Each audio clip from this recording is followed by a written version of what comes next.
Наримане Аметове, которого оккупанты задерживали. И выяснилось, что его пытали.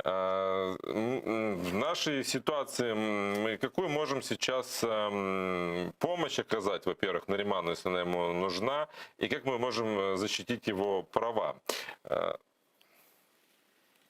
Справді дуже складно говорити про те, що ми можемо якось дієво врятувати людину від тортур і ув'язнення, перебуваючи тут на неокупованій території, адже зрозуміло, що єдиним фактором захисту це є робота незалежних адвокатів на території тимчасово окупованого Криму, і лише підтримка дійсно незалежних правозахисників, які стоять на боці справедливості і закону, а також громадська підтримка, зокрема кримськотатарської громади, може якось вплинути. Хоча, якщо ми повернемось взагалі до історії переслідувань кримськотатарських українських активістів, то окупаційна влада абсолютно не звертає увагу ні на підтримку з боку родичів, друзів, однодумців. Вона абсолютно ігнорує вимоги власного ж законодавства і саджає людей на страшні терміни там від 8 років до 19 років за абсолютно надуманими, сфабрикованими справами. Тому тут радше говорити, якщо ми говоримо про допомогу з боку України, тут мають включатися офіційні особи, які повинні шукати можливості для обміну людей, яких російська влада переслідує, відкриває кримінальні справи. Враховуючи, що на даному етапі Російська Федерація заблокувала перемовини по обміну військовополоненими та іншими видами утримуваних насильницьких осіб, тобто політв'язнями, єдиним варіантом є запропонувати на обмін тих людей, які дійсно становлять якісь інтереси Росії. Це високопоставлені агенти впливу Російської Федерації, які перебувають на владних посадах. Щороку ми дізнаємося нові і нові подробиці щодо того, що в органах влади виявлений черговий агент впливу. Ми всі прекрасно пам'ятаємо про прізвища Демченка, Татаров, Єрмак, от недавно Гілашвілі винен, а скільки ще таких Медведчук, якого зараз формально він під кримінальним провадженням, але знаходиться він сидить вдома, він не перебуває в СІЗО, тобто і таких дуже-дуже багато. Російська агентура має серйозну мережу в Україні, була політична воля, можна було б цих людей відправити, мовно кажучи, через суд до СІЗО, як обмежувальний захід, запобіжний захід тримання під вартою і вести переговори про обмін. Звичайно, тут достатньо складна політична правова колізія, що ми ніби своїх громадян України віддаємо державі-агресору. Але це громадяни України, які є колаборантами, які є агентами впливу, які сприяли терористичній діяльності, які сприяли змін територіальних меж України, окупації Криму, окупації частин Донбасу. І ці люди, якщо наше законодавство і наші суди не дозволяють якийсь швидкий термін винести щодо них вироки, то тоді краще обміняти їх на тих людей, яких налічується декілька сотень. Зокрема, тільки по Криму 121 особа, за даними Кримськотатарського ресурсного центру, переслідується за кримінальними справами і перебуває в місцях неволі. На прошлой неделе Верховная Рада в первом чтении поддержала законопроект 6104. Это о социальной и правовой защите тех, кто находится в плену в Российской Федерации. И он предусматривает упрощение статуса, получение статуса политузника, там предусмотрена поддержка, в том числе текущая оплата адвокатов, судебные издержки. Как вы можете прокомментировать этот закон? Достаточно ли он эффективен и тот, который хотели бы видеть правозащитники? Справді дискусія щодо необхідності прийняття цього закону тривала вже декілька років. Очікували і вимагали його прийняття ще, мабуть, на другому році війни, коли це стало зрозуміло, що обмінний фонд Російська Федерація буде збільшувати постійно, що не буде постійно закривати наших громадян, шантажуючи нашу державу, вимагаючи політичних поступок. Тоді піднімалося питання прийняття такого або аналогічного закону. Нарешті в цьому питанні є якийсь поступ, так само як законом, наприклад, про корінні народи, які так само можна було прийняти набагато років раніше, але прийняли тільки цього року. По факту, для того, щоб ефективно запрацював, потрібна ефективна робота власне відповідальних органів влади, ефективна робота судової системи, ефективна робота уряду, і саме головне прийняття відповідних підзаконних актів, які дозволять запрацювати цьому механізму, який заклали в закон. Дуже важко поки що судити з того, що може практично надати закон для наших громадян, яких тримають в місцях у неволі, але тим не менше це спростить власне питання комунікації з родичами. Це має б, по ідеї, якби ініціювати більш поглиблений діалог щодо обміну, а також щодо покарання власне осіб, які причетні до порушення прав людини. І ми хотіли би, щоб це не просто був черговий папірець, на якому щось там декларативно написано. Прав мають дотримуватись на практиці постійно, і закон має виконуватись в незалежності від того, є політична воля чи ні. Хотілося б, щоб закон мав практичний зміст, отримав практичний зміст. Для цього потрібно зусилля урядовців і бажання, саме головне, не перетворити його на фікцію. Ми, як громадські, будемо контролювати і давати пропозиції, щоб підзаконні акти максимально відповідали викликам сучасності і тим реаліям, в яких перебувають наші люди в окупації і сім'ї політв'язнів. Тому крок зроблено, але тепер ми маємо все-таки працювати над тим, щоб наповнити його реальним змістом, для того, щоб він був працюючий з законом, а не якоюсь, перепрошую, бумажкою. Благодарю вас, Сергей, за то, что подключились к нашему эфиру. Сергей Пархоменко, эксперт Крымско-Татарского ресурсного центра, был с нами на связи. Вы не анализировали этот законопроект? Дозвольте, я відреагую на слова Сергія. Абсолютно з ним погоджуюсь. Дуже правильний, хороший аналітик. Шаную його. Єдине, що у питаннях обміну недостатньо бажання України. Зрозуміло, що має бути двостороннє бажання, але Путін взагалі не має бажання робити обміни. Дуже проста ілюстрація. За моєю інформацією, от наприкінці минулого року, перед Новим роком, Офіс президента дуже активно готувався до обмінів, тому що хотіли насправді зробити хорошу новорічну картинку для новорічного вітання президента. І дійсно, не всі, дехто розумів, що це абсолютно не відбудеться, але до останнього одна з фракцій в оточенні президента не втрачала надії, і вони отримали відмову, і досі, наскільки мені відомо, Офіс президента отримує відмову, тому я не вірю, що взагалі обміни будуть, і я не уявляю, що має статися, хіба що якби українці захопили так званих вагнерівців, може б тоді Путін пішов би на обміни, тому що він обмінює тих, хто реально складає для нього якусь цінність. Коли в наших руках, точніше, давайте говорити, в руках держави Україна були псковські десантники, Путін хотів їх міняти. Коли були, скажімо, диверсанти Головного розвідувального управління Міністерства оборони Російської Федерації, він хотів їх обмінювати, тому що ці люди створювали для нього політичну загрозу. Вони могли свідчити у якомусь міжнародному трибуналі щодо російської агресії, будь-що. Це саме стосувалося, наприклад, Цемаха, який був безпосереднім учасником збиття малазійського Боїнгу на території України на фактично військовослужбовець Російської Федерації. Тобто він теж складав для Путіна проблему. Зараз же в Українському обмінному фонді немає нікого, хто може становити для Путіна якийсь інтерес. Ми чули нещодавно з вуст голови Офісу президента пана Єрмака, пригадуєте, коли сталася ця ситуація зі імовірним святкуванням дня народження Єрмака на державній дачі Гута, за кілька тижнів чи за тиждень пан Єрмак в якийсь момент вийшов нарешті на інтерв'ю і, зокрема, в цьому інтерв'ю спростував твердження багатьох експертів, що в нас немає обмінного фонду. Він сказав, що за різними даними є 300, є 400 людей обмінного фонду. Імовірно, ці люди є. Цей обмінний фонд є. Але тепер треба говорити, даруйте за такий цинізм щодо якості.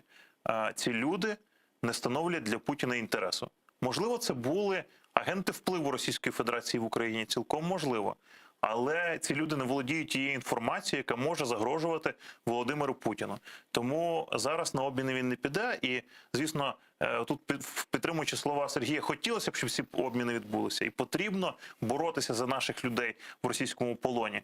Але зараз українська влада може допомогти в такий спосіб, що, наприклад, те, що насправді давно не відбувається, виділяти бюджетні кошти на адвокатів, тому що зараз сім'ї арештованих, сім'ї захоплених в полон витрачають свої гроші на, скажімо, платню цим адвокатам.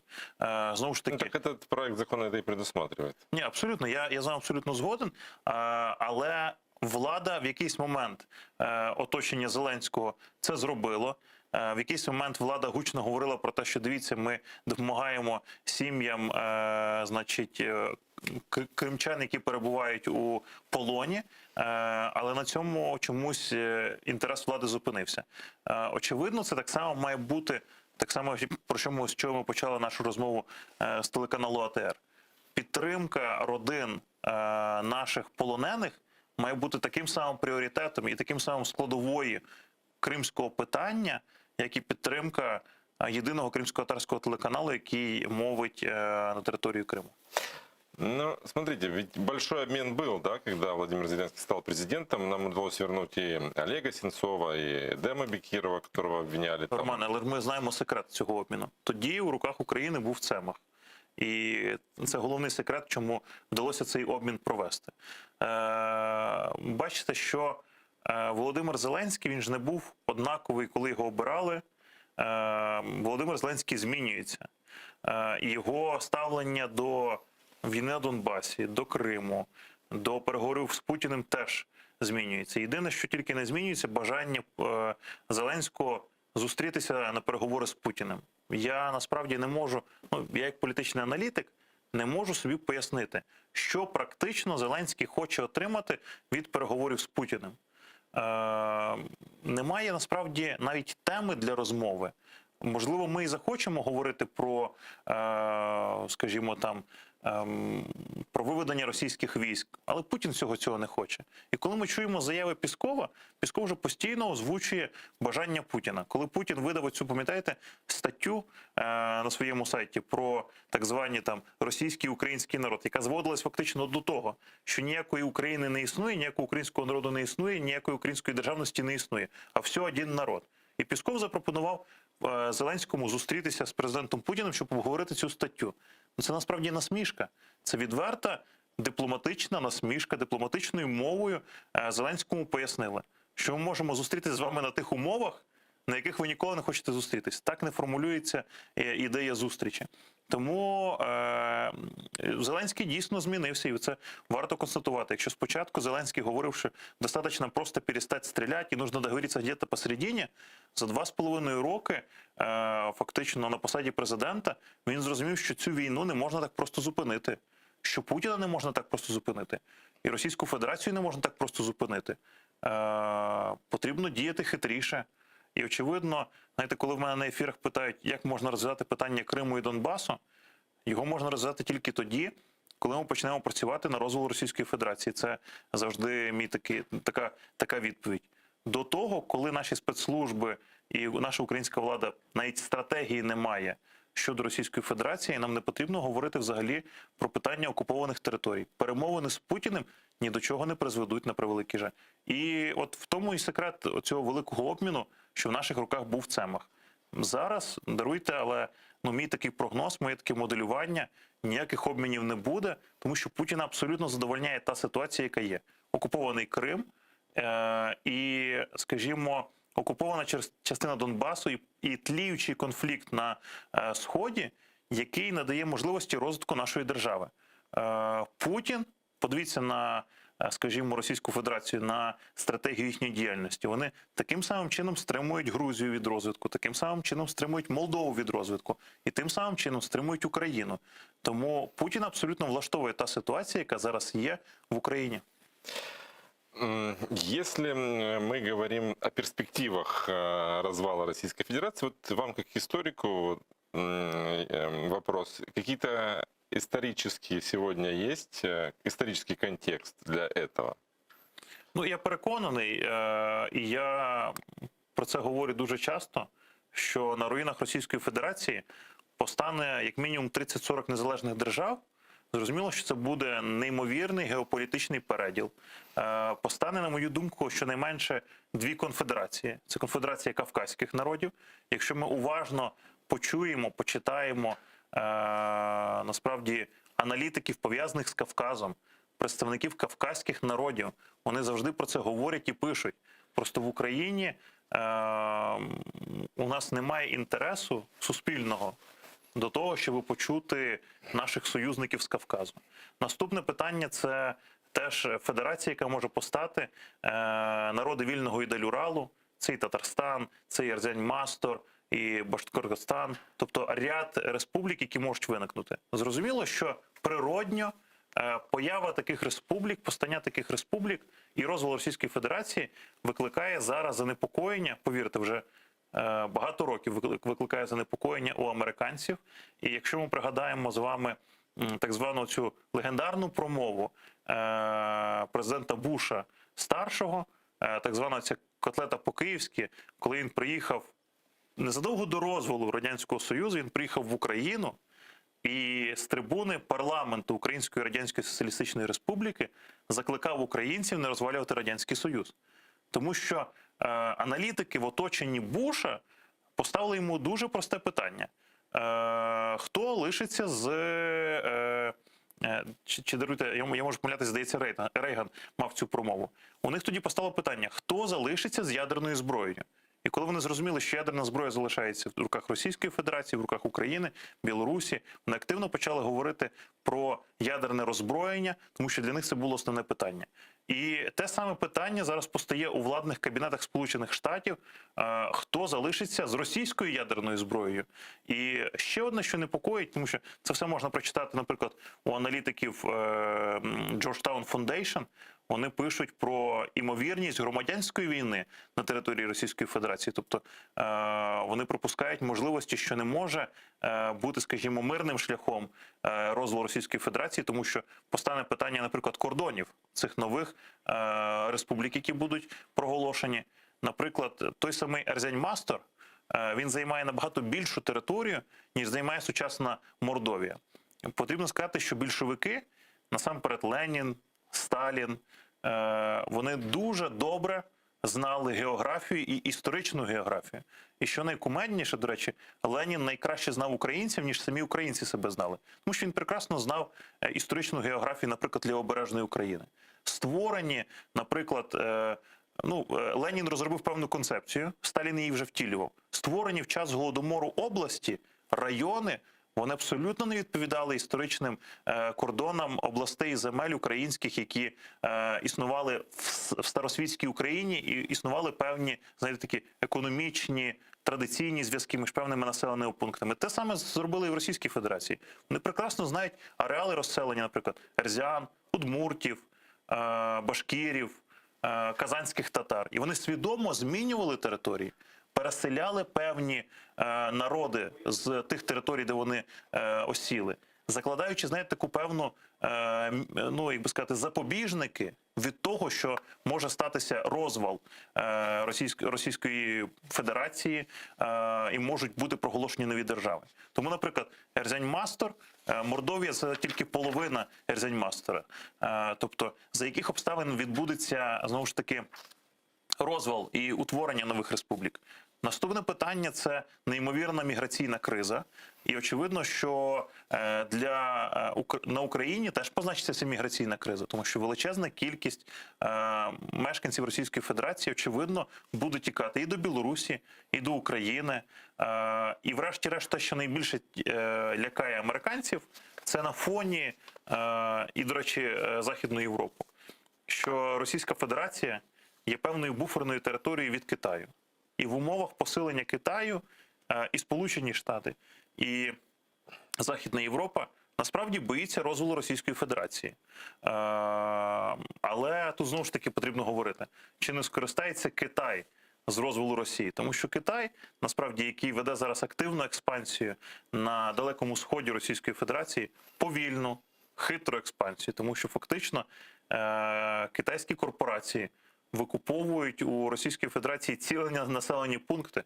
Ми не говоримо про це в Україні, тому що фактично ми не вивчаємо Російську Федерацію. Це дуже дивно, що в час, коли в нас, скільки років вже, на 8-му році війни, ми досі не навчилися вивчати Російську Федерацію, розбирати її на запчастини, цікавитись Російською Федерацією. Коли ми вмикаємо російське державне телебачення, кожне шоу, кожне обговорення починається з питання, що сталося в Україні. Да, Украина у них всегда на повестке дня. В оптиці просто. У нас существует мнение, в том числе и такое, что нам нужно вообще забыть, что там происходит. Вот ушли оттуда и в 91-м, и не стоит. Романе, тільки за умовою, якщо ми збудуємо на кордоні з Російською Федерацією високу стіну, Яценюк вже почав було. І запустимо, знаєте, проект, знаєте, такий, щось на кшталт, як в Ізраїлі, такий антиракетний купол. От тоді, можливо, можна буде забути про Російську Федерацію. На жаль чи на щастя, Бог поставив Україну в таких умовах, що ми маємо такого великого і ненажерного сусіда, і досвід столітньої війни, тому що ми ведемо 100 років фактично безперервно війну українців і росіян. Не вивчати Росію і закривати на неї очі. Мені теж би хотілося уявити, що там безмежний океан, але, на жаль, Росія є, і є російська влада, для якої саме існування незалежної України – це вже є певний вирок їхньої державності. Мы сейчас с вами вернемся к разговору о предпосылках. Существуют ли они, реальные предпосылки для возникновения вот этих парада суверенитетов, как говорили в 90-х, да, России, российского. Просто сейчас с нами на связи Игорь Козей, военный эксперт Института евроатлантического сотрудничества с нами. Я приветствую вас. Доброго дня, Романе. І ви знаєте, дуже приємно бачити вашого гостя, який звернув увагу на Китай, про що я неодноразово казав. І я вважаю, що сьогодні багато чого від Китаю залежить, скажімо так, для України залежить від російсько-китайських відносин. Так званий ще зелений кут, якщо ми його серйозно подивимось, то це території, які відійшли від Китаю і були дуже сильно заселені українцями. Це правда. Дякуємо. Кстати, Китай еще один, скажем так, может, я ошибусь, вы правите, негативный фактор в наших взаимоотношениях и США, потому что США, учитывая китайскую агрессию, вынуждены договариваться с Россией. И в этом процессе наши интересы как-то отступают на другое место. Согласны ли вы с этим? Це і так, і ні. Чому? Тому що коли Сполучені Штати будуть вирішувати, скажімо так, свої питання з Китаєм, Україна може завжди знайти саме ту річ, яка буде прикладною для України. І не забувайте, що так званий Новосибірська армія, яка в Центральному військовому округі має дивізії, одна, яка знаходиться в європейській частині, одна в азіатській частині, мається на увазі за Уралом. Вона фактично правильними міркуваннями, правильними діями може бути повернута і назад, забрана з Європейського театру військових дій. І це треба теж вивчати. Але це питання ми залишимо для Олександра Литвиненка, керівника служби зовнішньої розвідки. Сподіваюсь, що його аналітика, його досвід роботи в Національному інституті стратегічних досліджень дозволить йому фактично зробити правильні висновки стосовно діяльності. Щодо України, я думаю, що це питання більше сьогодні турбує українців, ніж питання щодо Китаю. Поговорим об Украине и об угрозе, про которую мы говорили в предыдущие месяцы, о угрозе, которая исходит с наших северных границ, где Россия накапливает свои вооруженные силы. Вроде бы все выдохнули, да, после переговоров Путина с Байденом, после их видеоконференции. Но вот руководители разведки Великобритании предупреждают уже свое правительство об очень реальной возможности вторжения России в Украину накануне Рождества. Тут, правда, не уточняется, по какому стилю, григорианскому или юлианскому, то есть вот в конце недели или в начале января, но, тем не менее, такая информация есть. Они говорят, что там по-прежнему сосредоточены до 100 тысяч российских военных, и они анализируют, что Британия может предпринять в случае российского очередного вторжения в Україну. Як ви... Ну, давайте глянемо на це питання трошки з іншого ракурсу. Ясно, що Великобританія і Сполучені Штати Америки – це наші партнери, які знаходяться, ну, скажімо так, в певних, з одного боку, привілейованих умовах, мається на увазі одні на континенті, інший на острові. З іншого питання, з іншого боку, ми розуміємо, що вони реально не відчувають до кінця те, що відбувається реально тут. І, на мій погляд, тут треба більше прислуховуватись до очільника Головного управління розвідки Міністерства оборони, я маю на увазі Буданова, і міністра оборони України, який реально мають з цією інформацією щоденно, працює з нею і чітко собі усвідомлюють все, що відбувається на театрі військових дій, на європейському, я маю на увазі в першу чергу до Уралу. Ми повинні включати, тому що всі ці сили, вони будуть в разі необхідності зосереджені саме сюди, цим напрямком. Ясно, що ми свого часу прогнозували і прогнозуємо питання пов'язане з Білоруссю і заходом російських військ через Білорусь. Це теж фактор, який не треба вкидати. Чи є це загроза сьогодні, ну, будемо казати, потужна, серйозна? Однозначно так. І правильно в студії вас сказали, то, що ми фактично з Росією воюємо вже не одну сотню років. І я теж кажу, що якщо ми повернемось до сьогоднішнього конфлікту, то він починався, вибачте, в 91-му році, а не жодним чином не в 14-му році. Не треба забувати про президента Криму, самопроголошеного, чи як там правильно сказати, не треба забувати ті моменти, які пов'язані з островом Тузлою, і то, що відбувалося, да, коли начебто президент Кучма знаходився у повітрі, і що робили, як, до речі, гідно, на мій погляд, військові вирішили це питання дуже професійно і дуже грамотно, тобто фактично дали карт-бланш певний, позитивний Україні для того, щоб це питання припинити в домовленостях двох президентів. Разом з тим ми повинні чітко собі усвідомити, що зазіхання будуть. Це столітні зазіхання. Вони фактично постійно будуть нагнетатися, постійно вирішуватись, і це основна. Росія боїться демократичних перетворень в Україні. Вона їх панічно боїться, тому що вони однозначно прийдуть і в Російську Федерацію. Але разом з тим, мені здається, Російська Федерація усвідомлює і такий момент, який пов'язаний з тим, що початок серйозної повномасштабної агресії він призведе до того, що Російська Федерація може розсипатись на, вибачте, свої певні національні незалежні утворення, які захочуть. Чим сильніше цей супротив буде тут в Україні, тим ці, будемо сказати, центробіжні сили, вони просто розірвуть Російську Федерацію Росією. Чи хоче цього Росія?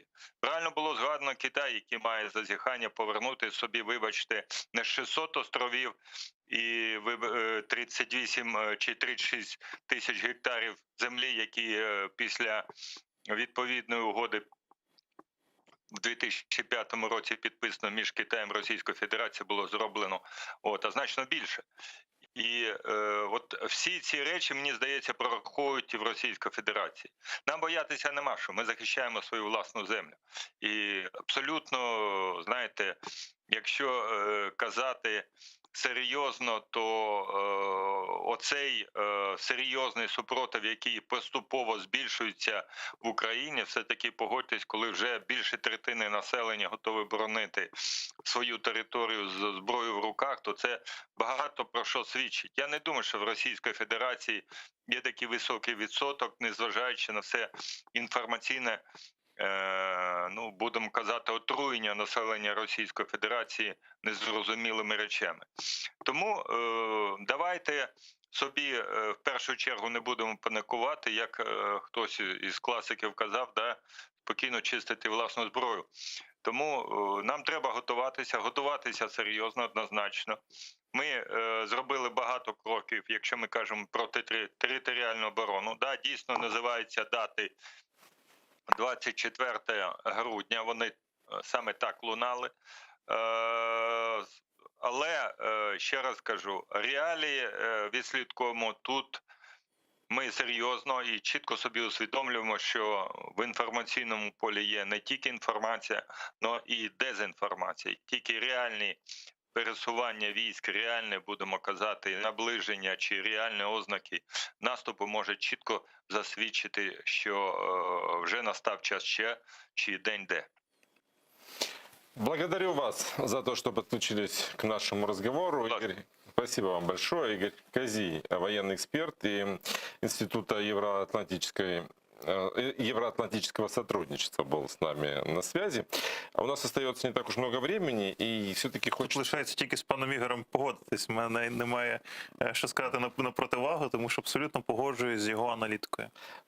Меня все-таки интересуют реальные предпосылки этих центробежных сил, которые могут возникнуть в России, потому что хоронят ее давно. Згоден.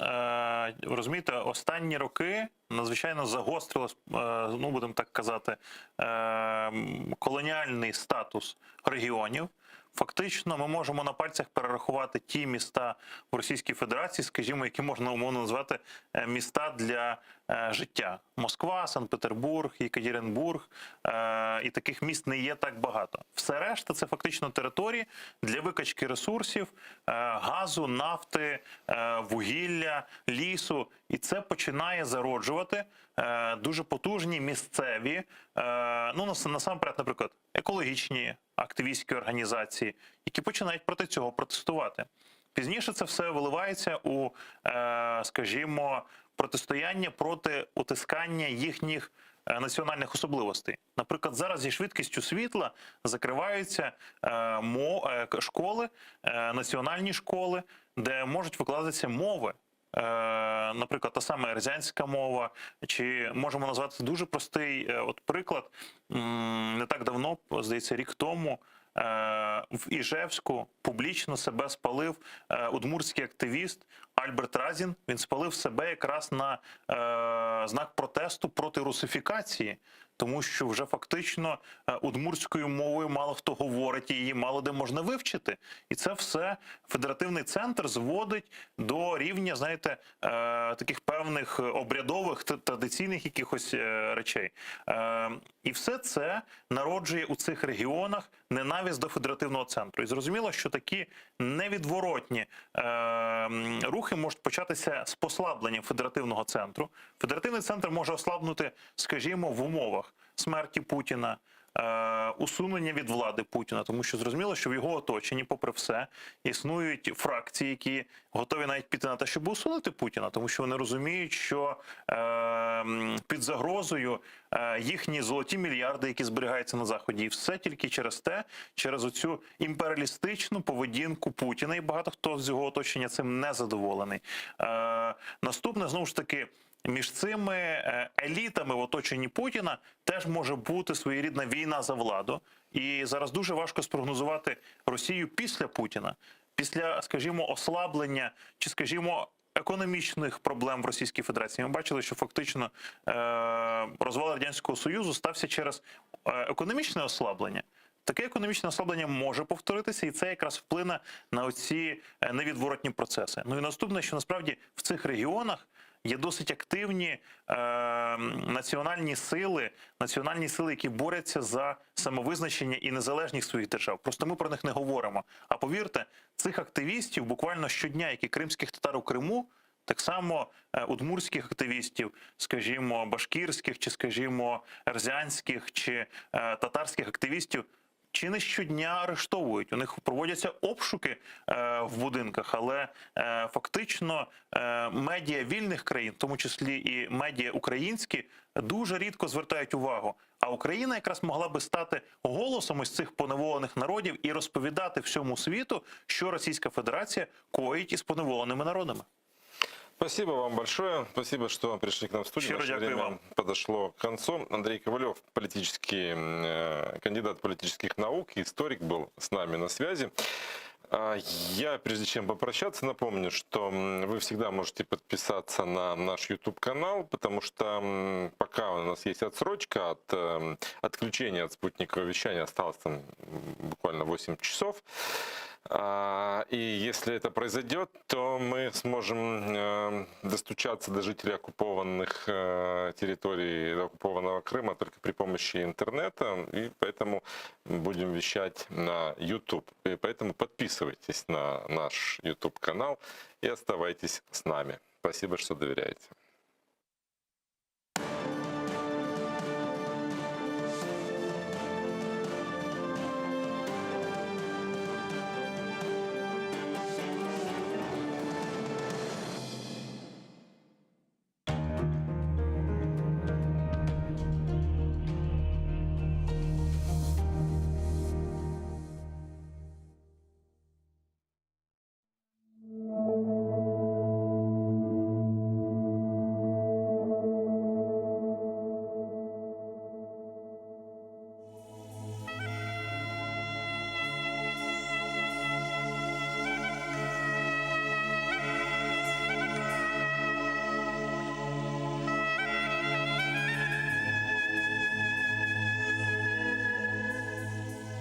Ал боруны, юр кетейік яйлаларға.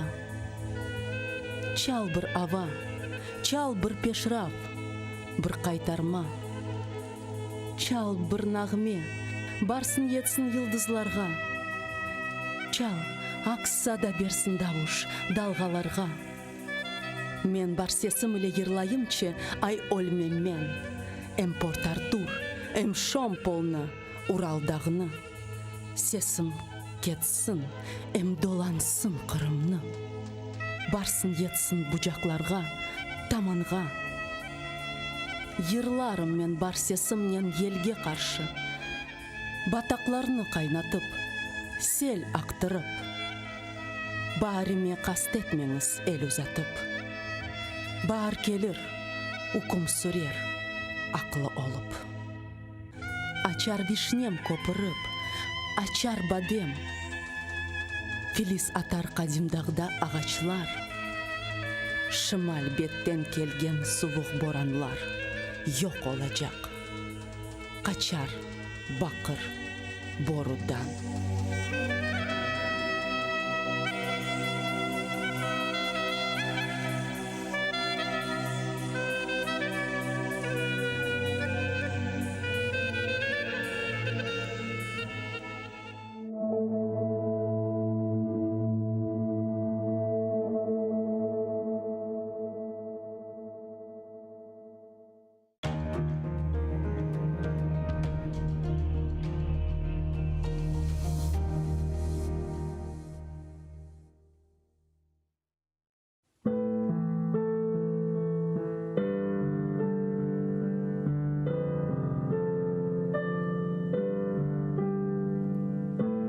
Басқаныңыз ерлерні топырақ деп кечмеңіз. О топырақларда сіздің адыңызны сақламақ үшін ниже құрбанлар берілді. Бинлерже шейітлерінің қанлары бар о топырақларда. Құруды деп беллемеңіз. Алида синмеді шуқан топырақның ішіне. Кечкеніңіз ерлерні соқақ деп кечмеңіз. О соқақларда ниже жесур аскерлер жүрді. Ватанымны қорчалайым деп қылычлар салланды.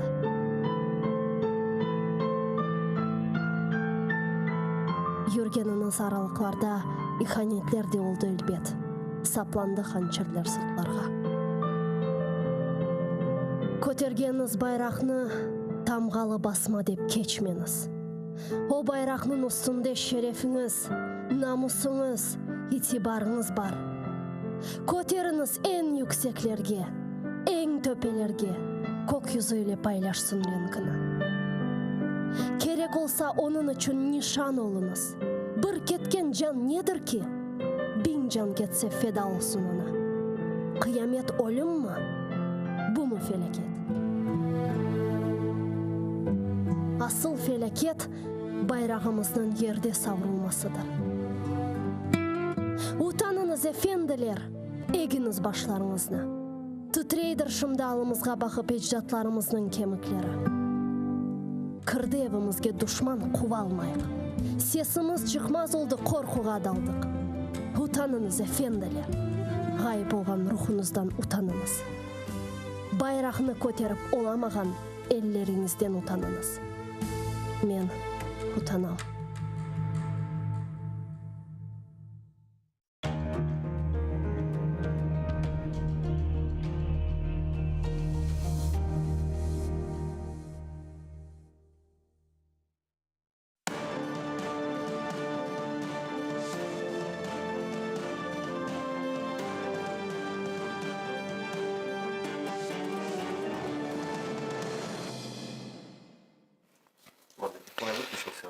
Мы в эфире. Телеканал АТР продолжает свою работу. Я Роман Спиридонов, и в ближайший час в программе «Бугунь» мы будем говорить о самых важных, актуальных событиях как в оккупированном Крыму, так и на материковой Украине и в мире, о событиях, связанных с деоккупацией нашего полуострова.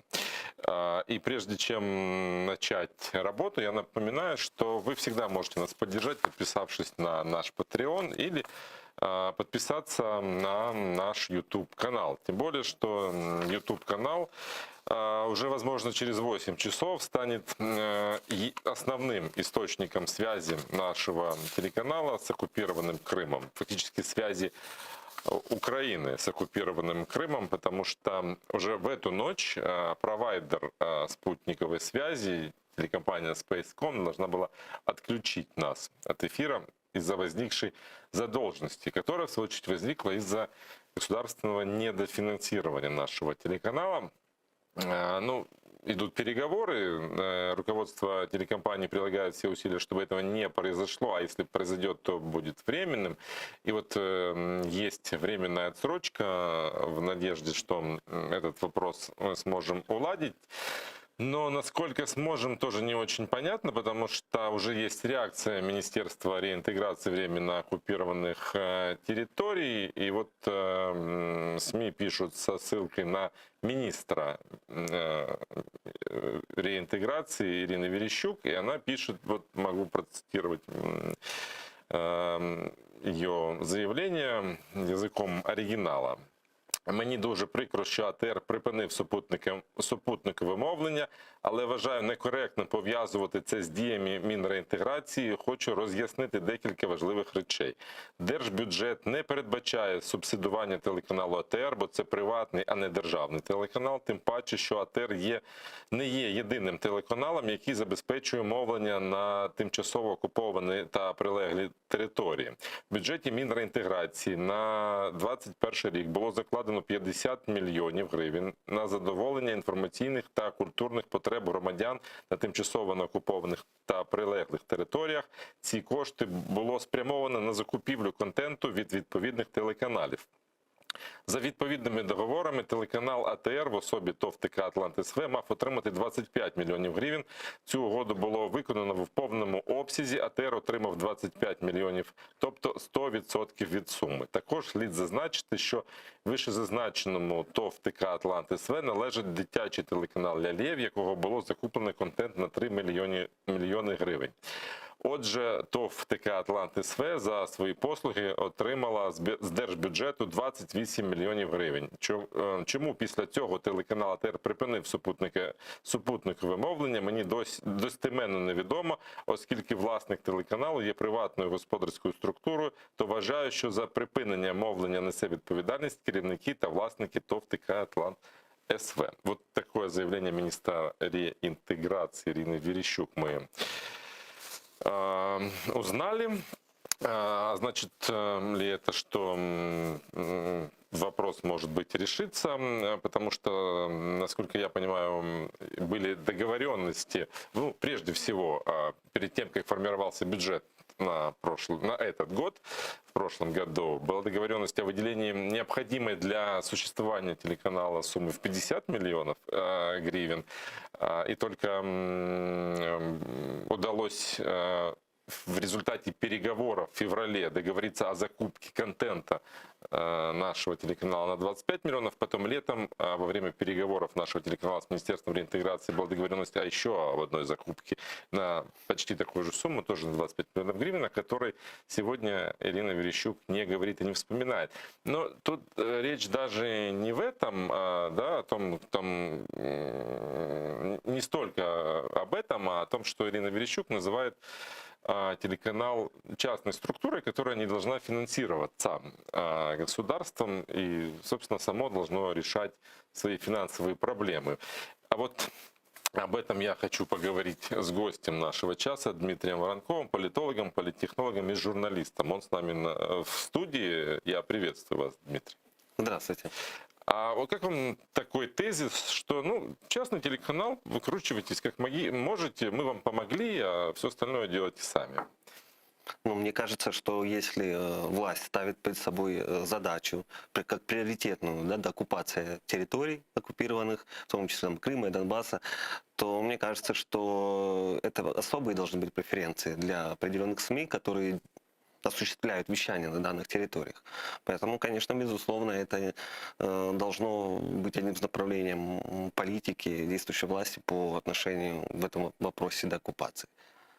Ну, мне кажется, что Министерство реинтеграции должно понимать, что телеканал АТР — это, может быть, по форме и частный канал, но по сути это мост между Украиной и оккупированными украинскими территориями, между обществом, властью украинской и жителями оккупированного Крыма. И в тех условиях, в которых оказался телеканал, когда он был вынужден выехать из оккупированного Крыма и фактически здесь с нуля возрождаться, по крайней мере, может рассчитывать на государственную поддержку, потому что это должно быть стратегией государства поддерживать связь с оккупированными территориями и поддерживать, собственно, эти мосты, которые связывают нас. И, собственно, чем телеканал АТР и занимается.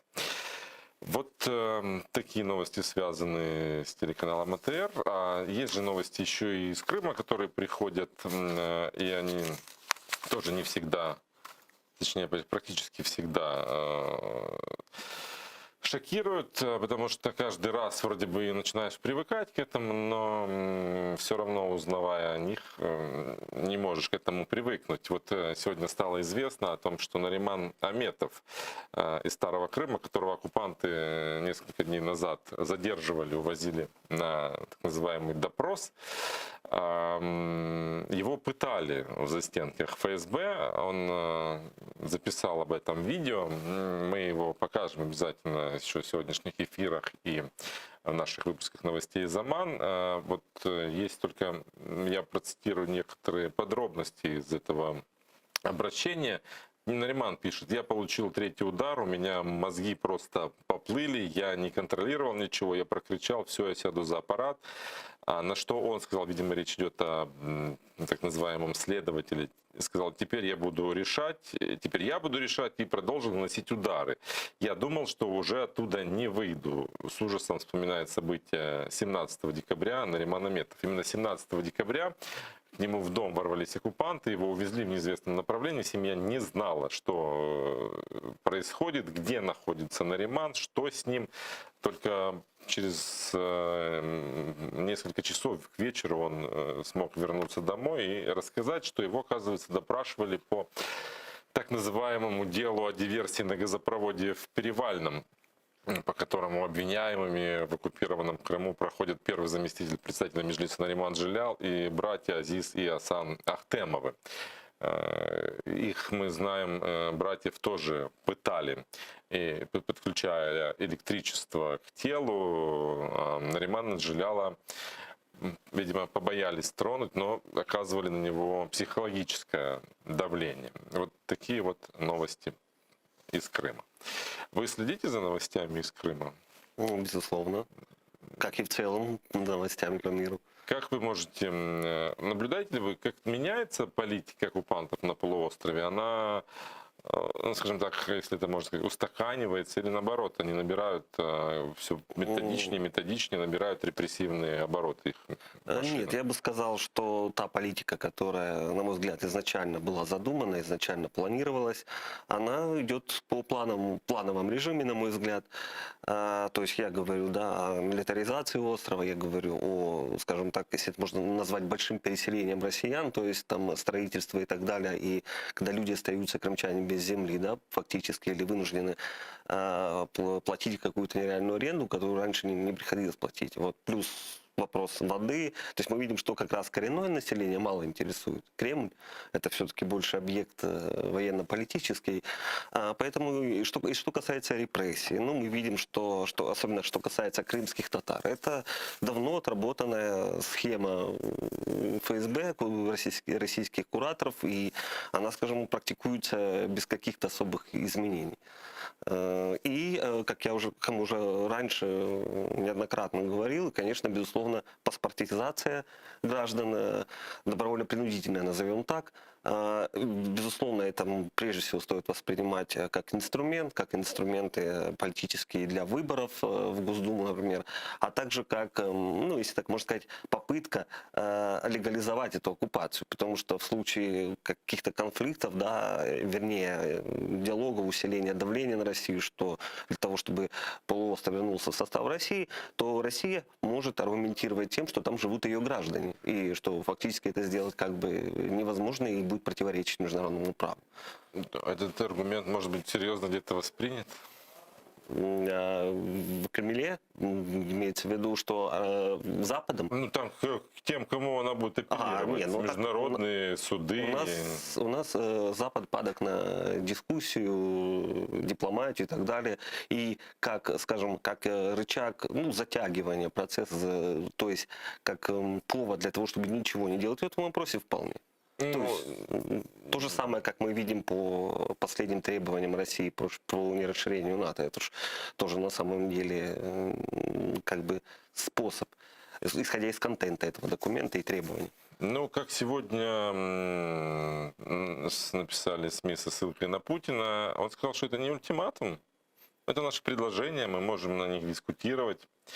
Речь идет, я напомню, о том, что россияне хотят, чтобы НАТО перестало расширяться и включать страны бывшего Советского Союза в свой состав, о том, чтобы не размещали на границах ракетное вооружение. И, собственно, консультировались с Россией по поводу включения тех или иных стран в состав НАТО. Но вот сегодня Путин сказал, что это не ультиматум, нет, это можно подискутировать.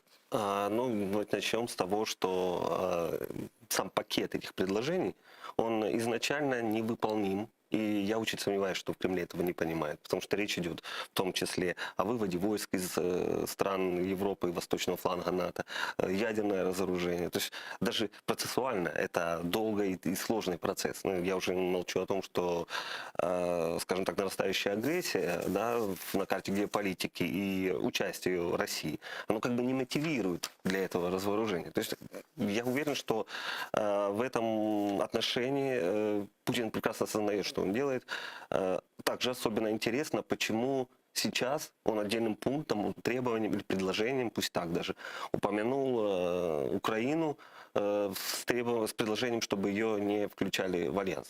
Причем с письменными гарантиями. Да, тут же весь парадокс в том, что какие были ему основания переживать. Потому что мы должны быть реалистами, прекрасно понимаем, что пока для Украины это, к сожалению, призрачная перспектива. И в Кремле это прекрасно понимают. Поэтому я лично вижу в этом как бы, можно так сказать, провокацию. То есть тот пакет предложений, который изначально не будет принят. А для чего тогда? Как вариант для того, чтобы у Путина, могу предположить две версии, чтобы у него развязались руки. В частности, допустим, создание оборонительного союза с Китаем. Этого как раз очень не хочет Штаты. И я подчеркну, не случайно в контексте по НАТО хочет вести Россия диалог напрямую с Вашингтоном без участия европейских партнеров, что уже как бы парадоксально. И тоже можно допустить такой тоже печальный сценарий. Это как размещение ядерного оружия в Крыму, как бы в целях самообороны. И в Беларуси. И в Беларуси здесь отдельная тема, он уже об этом, да, заявлял, что в случае чего мы это сделаем. А в Крыму, кстати, он же, может, и разместил. Там же базы для этого были, поэтому... Просто мы пока об этом не знаем, если он так и сделал. Да, ну, как минимум, чтобы у него было оправдание, то есть повод, почему я так сделал. Якобы опять защитник и все остальное. Беларусь в нынешнем формате я не уверен, что он действительно готов предоставить ядерное оружие, но после полного поглощения Беларуси, ну, мы говорим о союзном государстве, но имеется в виду, когда там останется один Лукашенко как марионетка, как такой, скажем так, некий губернатор какого-то округа России, а весь силовой блок и все остальное будет, в принципе, под контролем Путина, тогда можно рассматривать такой вариант. А пока это больше бряцание, опять же, оружием и угрозой. С нами на связи Игорь Челенко, глава Центра анализа и стратегии. Добрый день. Добрый. Вот те требования, которые выдвинула Россия к НАТО, которые сегодня Путин назвал не требованиями, а предложениями, которые можно обсуждать, заведомо невыполнимы, да, и об этом уже и в самом Североатлантическом альянсе заявляли, что только страны, которые претендуют, и, собственно, страны-члены альянса могут решать, кто будет входить в состав или не входить в состав НАТО, могут в этом участвовать. Вот тогда вопрос, для чего такие требования, для чего письменные гарантии, и, собственно, если они невыполнимы? Ну, во-первых, я думаю, Путин ищет сегодня казус белли, банальный казус белли.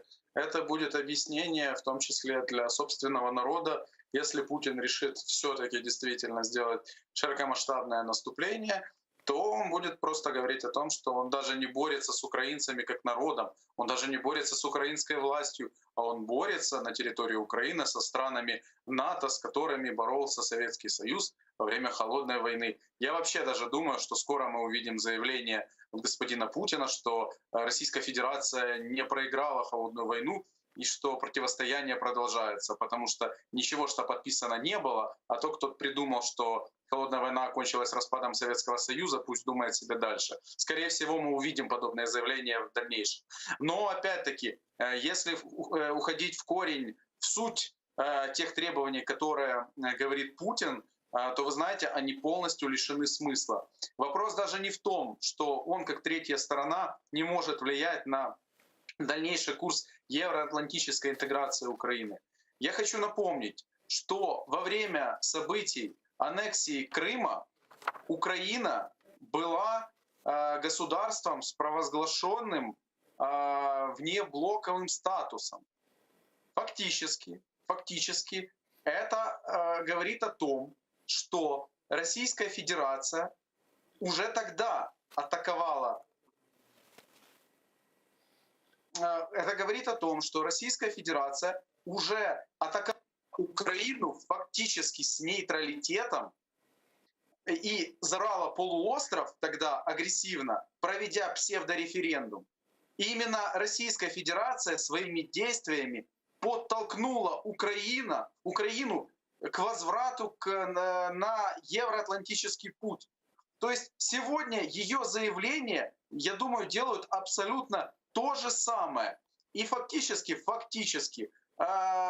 сегодня мы имеем все возможности для того, чтобы интенсифицировать наш путь в НАТО, в первую очередь, конечно же, требуя план действий касательно членства в Североатлантическом альянсе. И обратите внимание, сегодня, когда Зеленский выступал перед украинскими дипломатами в ГУТе, он именно и указал на то, что он хочет именно в 2022 году уже услышать четкие сроки о перспективе Украины в НАТО по годам. То есть это говорит о том, что чем больше Российская Федерация будет требовать какого-то нейтралитета Украины, тем более мы будем приближаться к западной оборонительной системе. Ну вот, да, он там говорил о том, что вот эти все сроки через 30 лет в ЕС, через 50 лет в НАТО неприемлемы, это демотивирует и замедляет. Ну вот это, конечно, можно сказать, а на самом-то деле можно ли ускорить этот процесс в нынешней геополитической обстановке? Российская Федерация, что она делает сегодня своими заявлениями? Она фактически усиливает позицию оппонентов вступления Украины в Североатлантический альянс. Очевидно, что на переговорах внутри альянса мы услышим громче голоса той же Германии, той же Франции, той же Италии, той же Венгрии, например. Однако, те движения, которые делает и наша страна, и не без участия Соединенных Штатов Америки. Вот, например, усиление мы видим сейчас, вот встреча была там в рамках Люблинского треугольника. Это или, например, интенсификация сегодня отношений с Турцией в части и военной кооперации, и политического общения. То есть, с одной стороны, и российская сторона усиливает свои позиции, но с другой стороны, мы сегодня ищем форматы, в которых бы голос Украины не звучал один. То есть мы сегодня чувствуем действительно поддержку, либо это Польша с Литвой, либо это та же Турция, либо это, как мы слышали, ассоциативное трио, как это было на саммите, большом саммите Восточного партнерства, Молдова и Грузия, касательно евроинтеграции Украины и перспективы членства именно в ЕС. То есть сегодня мы ищем такие конструкции, где наш, опять-таки, голос будет не один. И в принципе, если бы украинская внутренняя политическая кухня была бы стабильнее, была бы монолитнее и не было бы тут ошибок, в том числе там, мы видим, какая сейчас борьба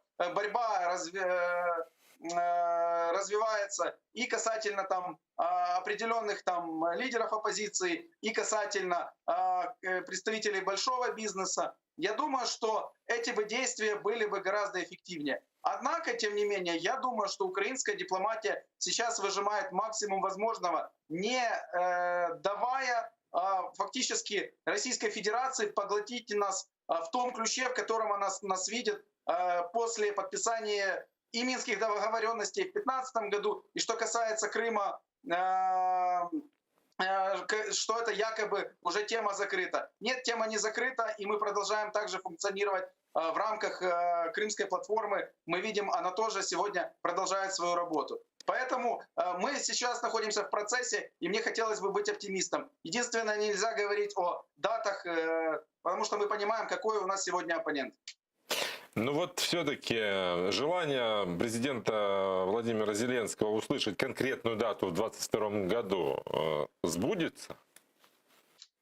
Реально? Опять-таки, необходима, да, большая работа. Я понимаю ваш вопрос, он абсолютно логичен. Это, знаете, на самом деле сегодняшняя фраза очень сильно похожа на то, как раньше звучало: господин Байден, почему мы до сих пор не в НАТО? На что нам дали исчерпывающий ответ в летнем саммите НАТО, в коммюнике, где описали, что надо делать Украине для того, чтобы ускорить свой путь к вступлению к альянсу. Но обратите внимание, именно летом нам показали, что вопрос России не стоит в преткновением к вступлению в Североатлантическому альянсу. Исключительно внутренняя кухня, антикоррупционная политика, принятие закона про СБУ, ряд других изменений. Поэтому я думаю, что стоит внимательнее посмотреть на те нюансы, которые были указаны еще в летнем коммюнике саммита НАТО, и начать их выполнение. Я думаю, тогда Украина еще больше ускорит свой путь к Североатлантическому альянсу. Еще один момент, который сегодня вновь активизировался. Казалось бы, уже утихли разговоры о том, будет ли вторжение России или не будет его. Перед встречей Путина с Байденом, видеоконференции, вроде бы поутихли, но вот британская разведка опять предупреждает о реальной возможности вторжения России в Украину накануне Рождества, поскольку дата совпадает со второй годовщиной вторжения Советского Союза в Афганистан. Вот так они это мотивируют. Ну и США продолжают наблюдать значительное присутствие российских войск на границе с Украиной. Об этом заявил спикер Пентагона Джон Кирби. Вот давайте послушаем, что он сказал во время брифинга журналистам. Все ще зберігається значна військова присутність Росії біля кордону з Україною. Ну, собственно, он сказал то же самое, что я и повторил, ну, в смысле, наоборот. Вот, насколько реальны такие угрозы сегодня? Не ушла ли Смотрите, опасность? с точки зрения логики, я не вижу смысла сегодня Российской Федерации идти и проводить наступательную операцию в Рождество. Поскольку те сегодня цели, которые должны были достигнуть в результате энергетического кризиса, они не достигнуты. То есть в связи с погодой мы видим сегодня, несмотря на блокирование поставок того же угля на украинские ТЭЦ, несмотря на то, что проблемы идут с импортом электроэнергии в Украину, все равно ситуация до конца года, на начало января, будет относительно стабильной. То есть это очень важный фактор для наступления. Очевидно, Российская Федерация хотела бы видеть здесь пол Украины уже без света и в таких условиях действительно начинать операцию.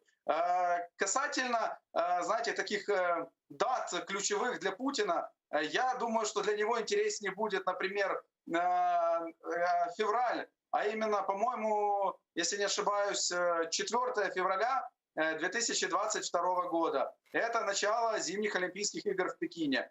Напомню, что, например, война в Грузии началась 8 августа 2008 года, когда начались летние Олимпийские игры в Пекине. То же самое мы помним, когда происходили события в Крыму во время Олимпиады в Сочи. Поэтому я думаю, что господин Путин, может быть, скорее всего, если у него такие интересы сегодня с точки зрения интервенции присутствуют, я думаю, он их будет перекладывать все-таки где-то на конец января, начало февраля месяца. Спасибо вам большое за то, что подключились к нашему эфиру. Спасибо вам большое.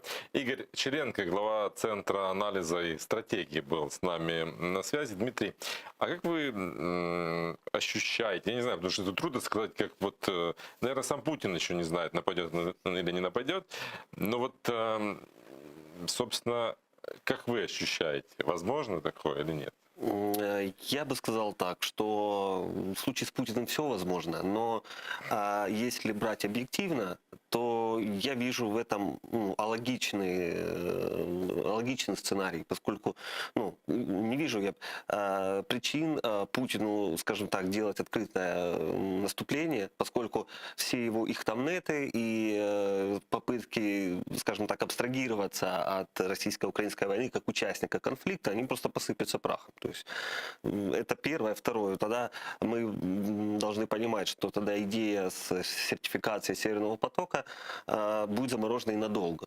Вот. Поэтому в данном случае я как бы вижу здесь абсолютно только вредные, скажем так, последствия для Путина, не говоря уже о каких-то новых санкциях секторальных и так далее. Поэтому я не думаю, что в этом есть какой-то замысел, тем более, что, как я уже говорил, что это, скорее всего, демонстрация силы. Единственное, что можно допускать, вот я это допускаю вполне реально, если будет какая-то эскалация. Путину интересно, что это дестабилизация Украины, как, в принципе, как это было, допустим, и с Крымом, что под шумок как-то усилить свое влияние или расширить, так сказать, вот эти вот всякие народные республики. То есть, может быть, активизация в ОРДЛО со стороны незаконных вооруженных формирований. И очень удобно, что на границе как раз ему, на границе с Украиной, это концентрация войск, которых, в принципе, может помогать, так сказать, гуманитаркой в кавычках и так далее, в том числе живой силой, так, чтобы это не бросалось в глаза. То есть в открытую, я думаю, он не пойдет. Вот активизацию допустить могу. Провокации, усиление активности сепаратистов, и это да. Ну, как я уже сказал, что я бы не ждал открытого вторжения, тем более, что важно сказать. Я бы хотел, чтобы подчеркнуть, что, понимаете, здесь немножко как переоценивают значение на геополитической карте именно конкретно Украины, что вот так вот всем рисковать и нападать на нас с учетом того, что мы даже ПДЧ в НАТО не получили, что какие тут перспективы НАТО, тут как бы нет никакого, скажем, повода для того, чтобы ему вот такую политику усиливать. Я думаю, здесь все-таки больше идет ставки геополитические, более серьезно. То есть я напомню про АУКУС, новый союз, да, США, Великобритания, Австралия. То есть, и если мы посмотрим, то мы увидим, что и Россия, и Китай, по сути, оказываются в таком кольце, где с левой стороны как раз усиленное присутствие европейское в виде НАТО и так далее. То есть я думаю, что и, кстати, тоже вот мне кажется, что вот такую смелость и активность Путин, скорее всего, мобилизировал с предварительного согласия, одобрения закулисного со стороны Пекина, как потенциального союзника. Но вы говорите, что это нелогично, да? А 2014 год, захват Крыма, оккупация Крыма, это было логично? Ну, там же были их там нет, а их там нету, или как это называть? Ну, а как если бы там мы ни говорим... было, но... Ну вот, а если мы говорим о прямом вторжении, это же совсем другая история. И просто можно ли логикой оценивать действия Путина? Ну, наверное, не все действия, наверное, не всегда. То есть, я думаю, что он порой действует все-таки где-то эмоционально, порой где-то ситуативно. То есть у него есть какие-то долгосрочные планы, там, как возрождение какой-то модели наподобие СССР с участием Беларуси. Я так подозреваю, что в планах была и Украина, тоже как союзное государство в перспективе. То есть есть какие-то долгосрочные планы, но при их исполнении, при их реализации где-то он допускает какие-то, да, ситуативные, эмоциональные все-таки ошибки. А что касается вот прямых таких грубых ошибок, как вот на фоне прямого конфликта с НАТО или США, я бы это исключал. И, Ну, агрессия против нас — это не прямой конфликт с НАТО. НАТО уже заявили, что мы не можем вмешиваться, мы только поддерживаем своих членов своего альянса. Тут же видите, вот поэтому как даже рассматривать эту ситуацию? Если мы рассматриваем ситуацию, концентрацию войск, да, с чего все началось, и то, о чем говорят, что возможное вторжение.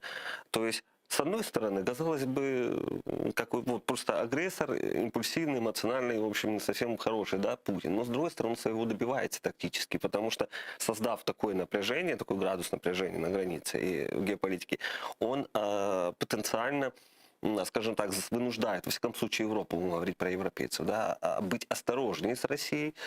Он получает имиджевые бонусы для себя, для своего избирателя, как человек, который, в общем, НАТО чуть ли не к ногтю прижал, ну, то, как будет подаваться, да.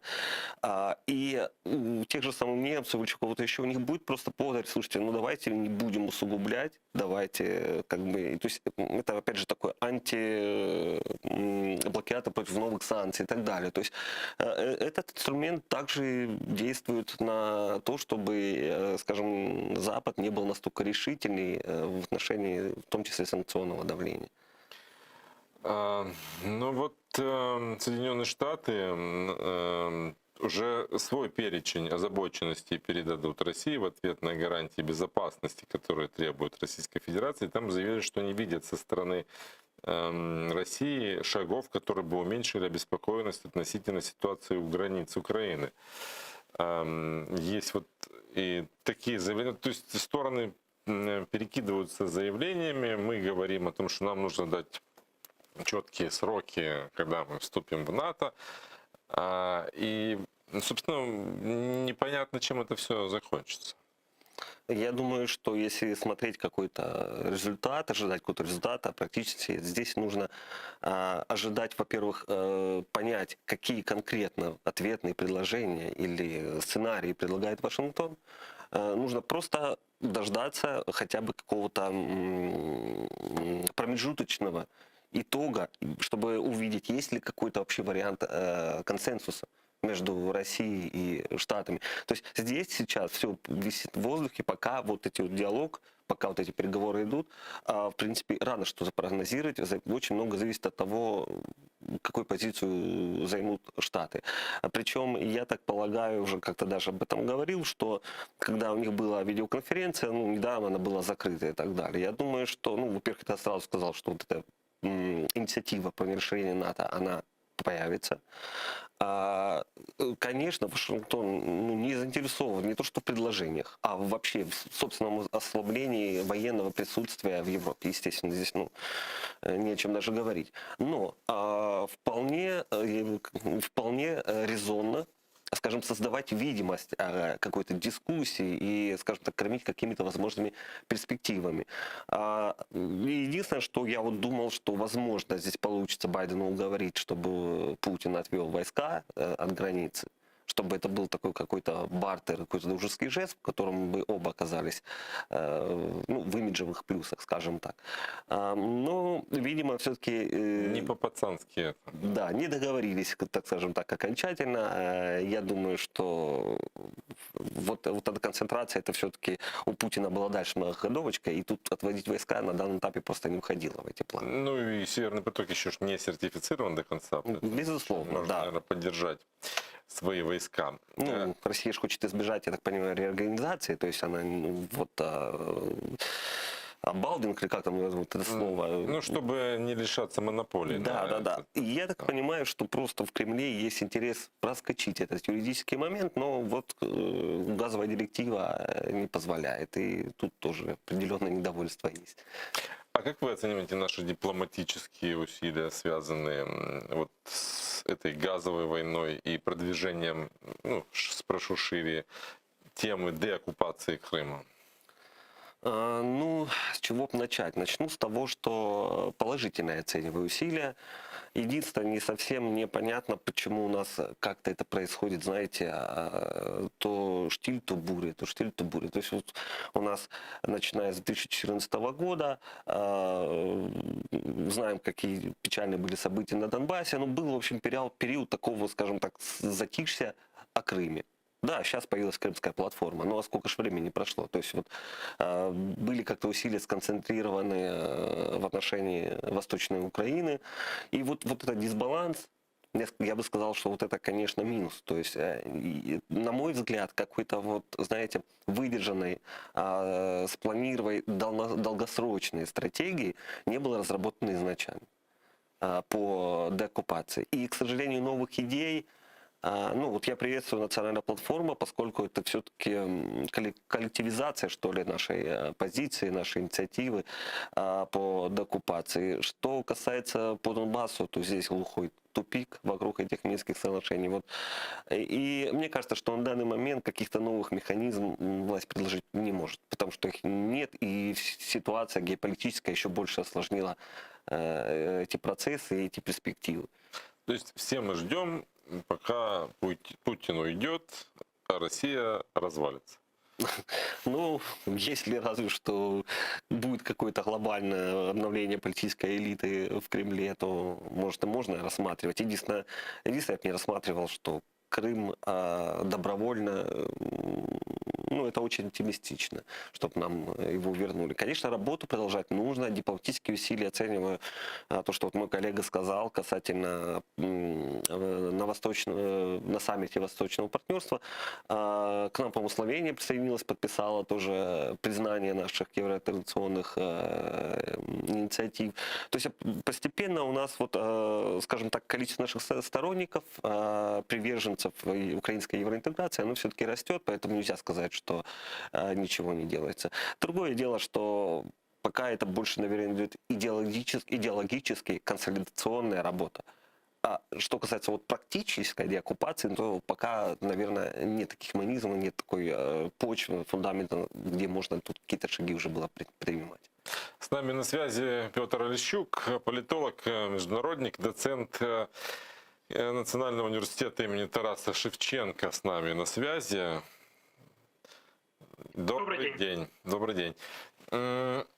Вот мы тут обсуждаем ситуацию, связанную с сосредоточением российских войск на нашей границе, пытаемся смоделировать, спрогнозировать ситуацию, кто в какие игры играет. А при этом еще не вспоминали про Турцию, хотя в нынешней ситуации она демонстрирует нам поддержку Украины. И вот Владимир Зеленский заявил, что рассчитывает подписать соглашение о свободной торговле с Турцией в начале 2022 года. Это именно речь идет о визите в Украину Реджепа Таипа Эрдогана, который должен к нам приехать на переговоры. Вот давайте поговорим о роли Турции, о перспективах свободной торговли и о влиянии Турции на ситуацию, связанную с деоккупацией наших территорий. Ну, конечно, отличие Турции от других партнеров, которые сейчас есть у Украины, заключается в том, что Турция действительно предоставляет Украине существенную помощь, военно-техническую, потому что мы знаем, какие были недавно скандалы, связанные с тем, что, например, Германия блокировала предоставление помощи Украины, даже не помощи, а то, чтобы Украина получила оплаченные ранее военные товары, и Германия блокировала получение соответствующей продукции Украиной через именно механизмы НАТО. И, конечно, есть подобная проблема. В отличие от этих стран Европы, Турция все-таки она не делает настолько громких заявлений, настолько часто. Но, тем не менее, она сохраняет вектор на сотрудничество с Украиной, на военно-техническое сотрудничество. И это сотрудничество уже приносит соответствующие плоды, в частности, и турецкие беспилотники, которые были созданы, в том числе и с использованием украинских комплектующих, и дальнейшее расширение этого сотрудничества. Я думаю, что в основе этого лежит то, что Турция все-таки себя видит региональным лидером. И Турция — это государство, амбиции внешнеполитические которого выходят все-таки далеко за рамки того региона, где она находится и где она традиционно занимает довольно-таки серьезное положение. Это создает основы для сотрудничества Украины. Ну и кроме того, действительно, турецкая экономика заинтересована в экономическом сотрудничестве с Украиной. И это как раз те основания, которые могут быть опять-таки основанием для довольно-таки длительного взаимовыгодного сотрудничества. Вот вы упоминали, например, о сотрудничестве между Украиной, Польшей и Литвой. Мы знаем, что прошел недавно саммит Люблинского треугольника, где в очередной раз эти страны поддержали европейский выбор Украины. И при участии украинского президента Зеленского, президента Польши, Литвы была подписана соответствующая декларация.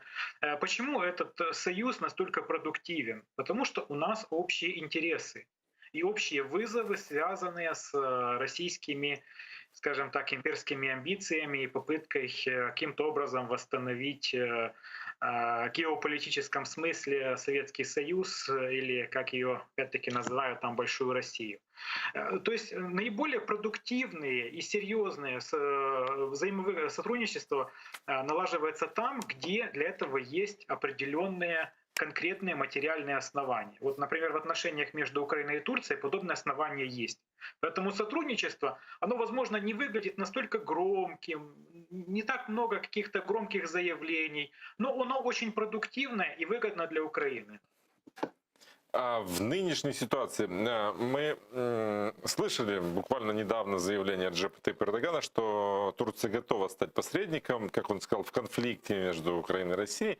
Но вот учитывая ситуацию с лирой турецкой, когда она обесценилась в несколько раз по отношению к доллару с ростом цен, в общем, с тяжелой экономической ситуацией, А можно ли говорить о перспективах, вот быстрых перспективах сотрудничества, вот в том числе и подписания соглашения о свободной торговле?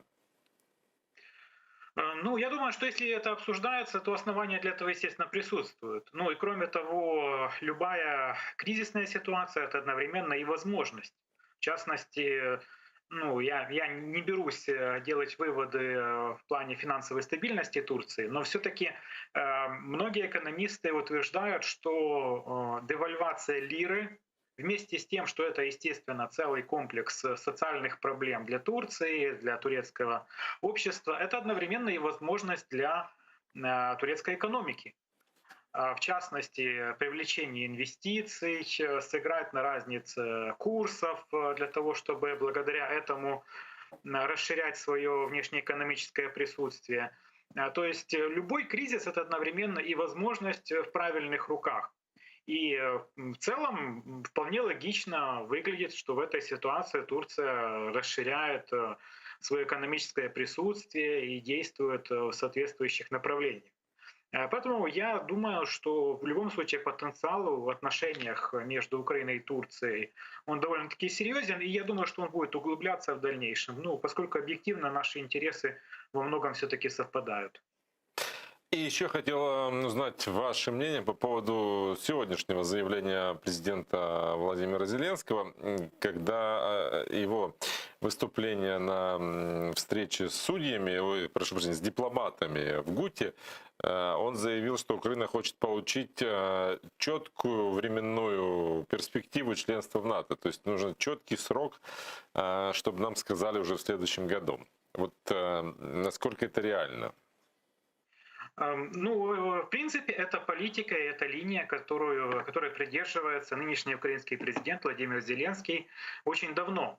Вы упоминали, в частности, в вашем разговоре о том, что подписано не так давно во время саммита Восточного партнерства в Брюсселе декларация поддержки евроинтеграции Украины со стороны такой страны, как Словения. И таких стран уже, в принципе, не так и мало. То есть таким образом Украина собирает определенную критическую массу поддержки евроинтеграции среди самих стран Европейского Союза для того, чтобы потом это использовать как дополнительный аргумент в любых переговорах с Европейским Союзом, ну а также, возможно, и с НАТО в будущем. При этом я думаю, что очень хорошо, что мы наконец-то выходим из этого замкнутого круга постоянных заявлений о том, что ну давайте проводите реформы, возможно, потом мы вернемся к этому вопросу, мы, конечно, вас поддерживаем, но, возможно, когда-нибудь потом. И то, что украинский президент предложил выйти из этого замкнутого круга и наконец-то определиться с соответствующими понятиями, я думаю, что это правильный правильный шаг, который вполне соответствует нынешним вызовам. Тем более, что ни для кого не секрет, что определенное влияние России на евроинтеграцию Украины, негативное влияние присутствовало и ранее, а сейчас уже Россия напрямую требует каких-то гарантий, что Украину никуда не примут ни при каких обстоятельствах, что, конечно же, является нарушением всех дипломатических принципов, всех норм, ну и в целом того, как должна вестись дипломатическая работа. В этих условиях я думаю, что наши ожидания конкретики от наших европейских партнеров, они вполне оправданы. Тем более, что они сами ранее неоднократно декларировали, что двери открыты, что, опять-таки, любая демократическая страна Европы может стать членом Европейского Союза. Ну и я думаю, что сейчас они таким образом вполне могут продемонстрировать, что они не поддаются шантажу никаких других стран, которые в Европейский Союз не входят. То есть, что они руководствуются исключительно своими интересами, а не интересами неких других государств. При этом мы же не говорим о том, что мы ждем, что, например, завтра, послезавтра нас примут в Европейский Союз. Очевидно, что нет. Ни в Европейский Союз, ни в НАТО прямо сейчас мы не вступим. Но, опять-таки, демонстрация дальнейшего прогресса на этом пути, превращение тех институтов, которые ранее были созданы для облегчения евроинтеграции таких стран, как Украина, но которые до сих пор не действуют, вроде того же Восточного партнерства, что-то более конкретное — это то, что мы должны ожидать, и то, что мы можем ожидать. Тем более в нынешней ситуации, когда Россия уже занимается не скрытым, а открытым шантажом Европы и всего европейского и евроатлантического сообщества. Поэтому я думаю, что это вполне своевременно. И я все-таки думаю, что определенные ответы мы вскоре получим. Спасибо вам большое за то, что подключились к нашему эфиру. Петр Олещук, политолог, международник и доцент Национального университета имени Тараса Шевченко. А вот пока мы разговаривали, пришла новость о том, что биржевые цены на газ в Европе обновили исторический максимум, впервые превысив отметку в $2000 за 1000 кубометров. Это цены с лондонской биржи, это в 10 раз выше, чем в начале прошлого года. И причина в том, что была остановлена подача топлива по газопроводу Ямал-Европа. То есть, ну, фактически Россия перекрыла вентиль в преддверии морозов. И еще один аргумент в дипломатической войне с миром. Но а мир по-прежнему продолжает выражать обеспокоенность. Ну, это очередной, скажем так, из всей многовекторной стратегии, очередной способ надавить на сертификацию Северного потока без, собственно, всех вот этих вот прогрессов, которые бы решали монополии. Ну, у нас получается Путин какой-то вот, хоть и злой, но гений, как он обыгрывает весь мир фактически, и шантажом получает дивиденды, на которые рассчитывает. Ну, я бы не сказал, что он прям во всем обыгрывает, скажем, у него просто такая, как бы это сказать, порой прямолинейная и такая жесткая реакция на те или иные события, или попытки вынудить к тем или иным событиям. Здесь же нужно понимать, что касается вообще Северного потока, то против него информкомпанию Украина должна была вести гораздо раньше, а не под завершение строительства, когда уже...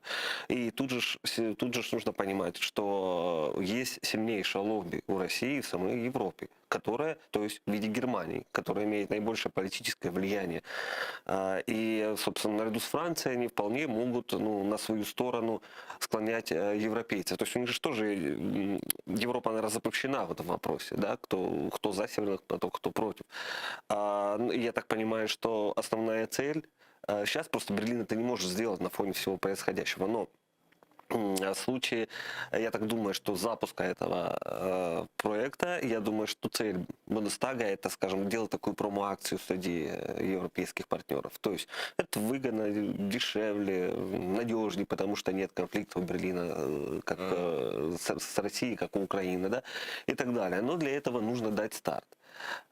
И поэтому мы вот именно в этой связке, то есть понятно, что и Берлин договорились по Северному потоку, и Россия договорились, и даже Белый дом договорился. То есть смена канцлера не повлияет на позицию Германии? Смена канцлера не поменяет, поскольку и не поменяла, вернее, коалиция немножко расширилась, но фактически она не особо изменила состав, тем более, что хоть там вроде бы и пришли зеленые, которые были как бы вроде против, да, Северного потока. Но давайте вспомним, а в коалиционном соглашении новой коалиции вопрос Северного потока даже не был прописан, позиция по Северному потоку. То есть немцы народ прагматичный, и в том числе все политические силы понимают, что им это выгодно. Просто, ну, они не могут прямо с этого соскочить как-то там или проедывать линию Путина, но, тем не менее, я думаю, что договоренность уже давно есть, и даже включая с Байденом, который сначала не приветствовал эту идею, поскольку нужно же американский газ как-то реализовывать. Вот. Но тут ситуация сложнее, потому что тут нет единства у Белого дома с Конгрессом, и поэтому она, по сути, плавающая. То эти санкции появляются, то их потом убирают, то и так далее. Вот как-то так.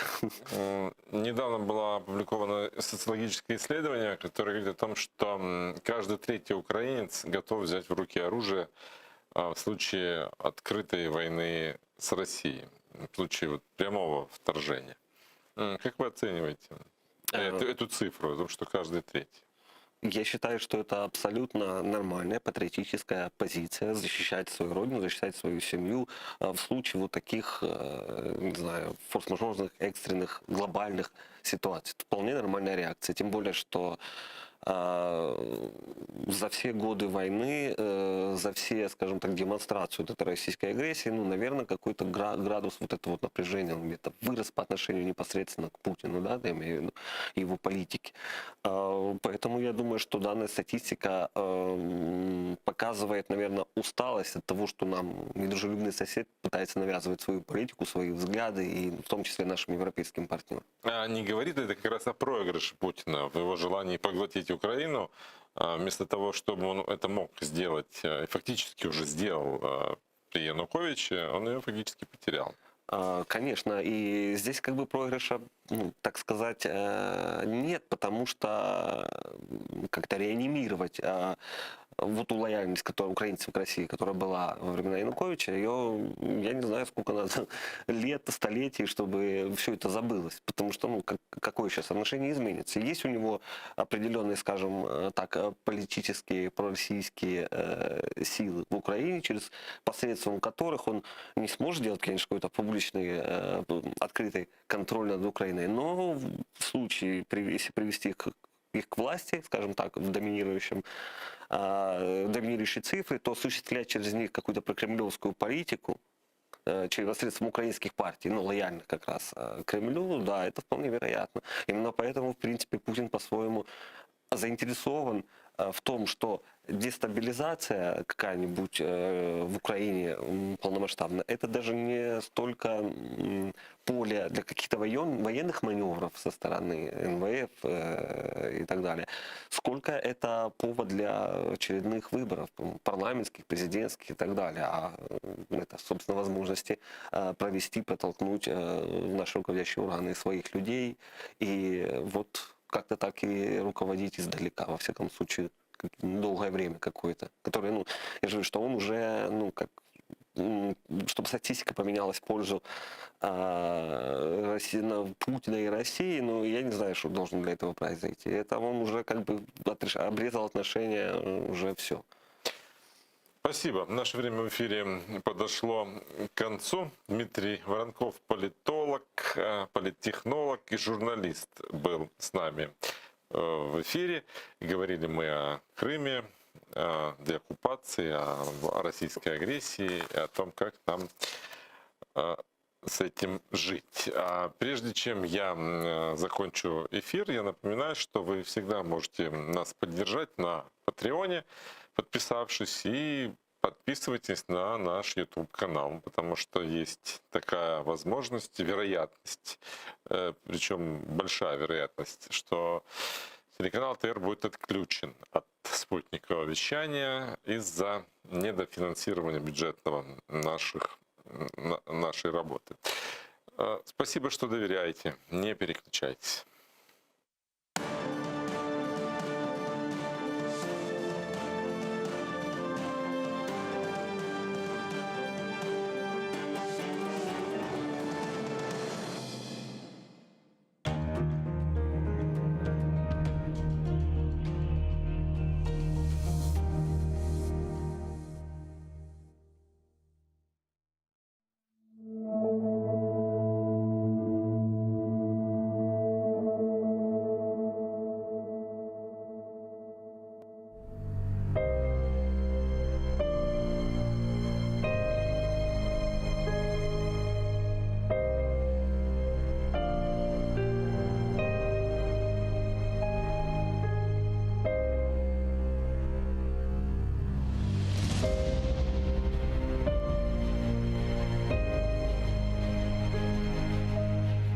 Бақый дүния яратылған, дейлер қиямет қопқанжы.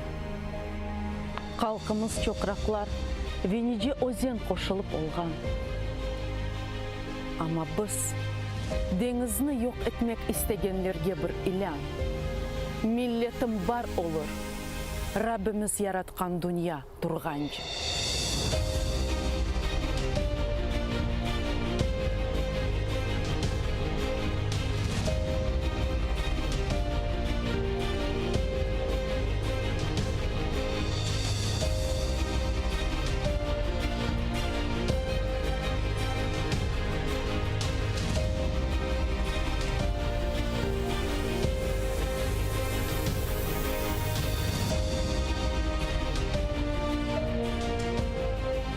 башка суларда чаяжа кылды, кургакка дебирдилер. Чешмелер сулары кесилди, келмешек ятлардан гизленди. Ама пак сууну оз калкы абдет олажак күнге саклады. Калкымыз бар олар, Кырымда чокраклар кайнаганчы.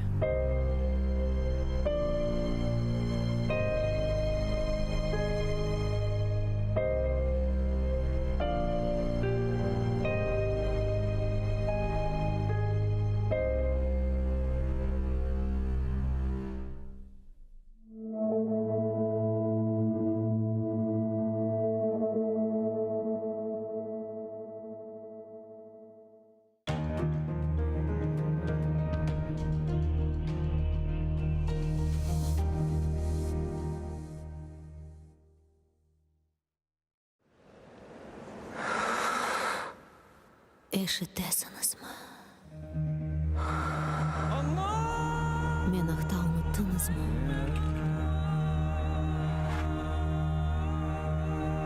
Мен мұндамын. Бұл менің топырағым, менің қырымым.